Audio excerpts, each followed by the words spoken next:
And the Black Caps have got off to a good start on the first day of the second test against England at Edgbaston in Birmingham. The New Zealand side, which featured 6 changes from the team that drew the first test, reduced the host to 258 for 7 by stumps. Bowlers Trent Boult, Matt Henry and Ajaz Patel were among the players called in and responded by taking 2 wickets apiece. Well, Shield Berry is the cricket correspondent for the Sunday Telegraph, and he joins us now. Good morning to you, Shield. How would you characterise the first day? It's good evening, actually, still in Birmingham, and it's the end of a wonderful day of sunshine and having a crowd of 17,000, 18,000 people. And yes, the Black Caps did steal the honours on day one.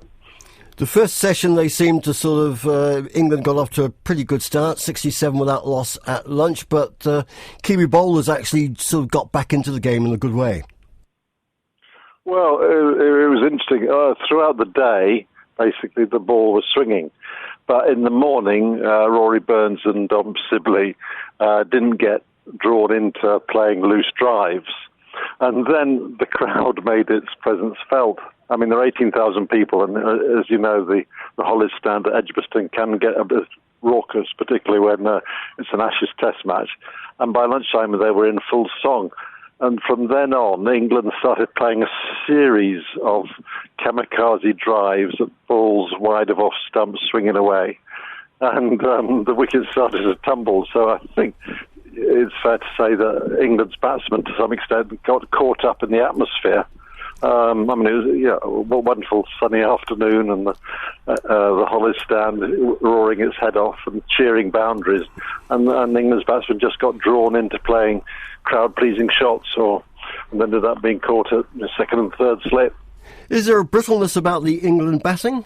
It seemed to be in the first test, and is that still there? Yes. You sense there's something brittle.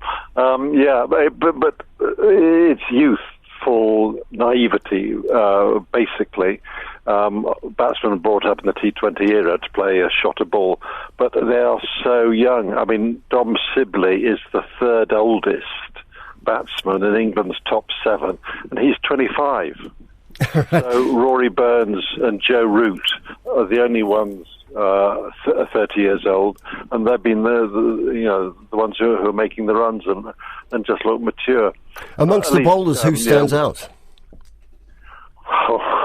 Trent Boult arrived last Thursday in England and went to Lord's the next day, and today he was bowling 23 overs, fast, swinging it. I mean, how incredible is that? That must be, most of us would be jet-lagged and fast asleep after, arriving in England, less than a week ago. But he's bowling 23 overs. I think that's setting a world record for acclimatisation. Just to fly from around the world, one hemisphere to the other, and run in like that and take 2 wickets and, not a bad ball amongst them. I mean, it used to take cricketers months to acclimatise to a new country, but now it's just done in a matter of days. Would you expect that the New Zealand bowlers can wrap up the England tail and then get a decent start tomorrow?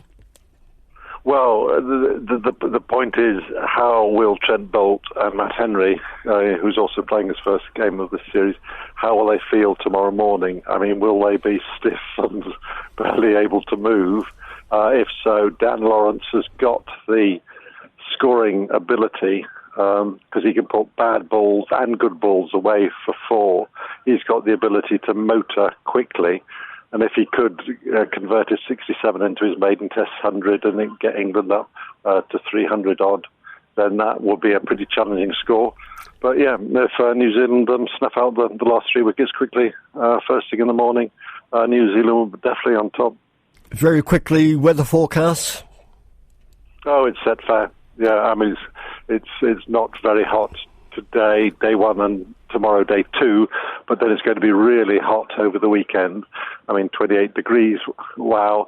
And New Zealand have got Ajaz Patel, and he was starting to find some turn on the first afternoon. So after sun baking down on the pitch, then by days 3 and 4, 5, he's going to be a significant operator. Thank you very much. That's Shield Berry, the cricket correspondent for the Sunday Telegraph. Obviously a good game in prospect.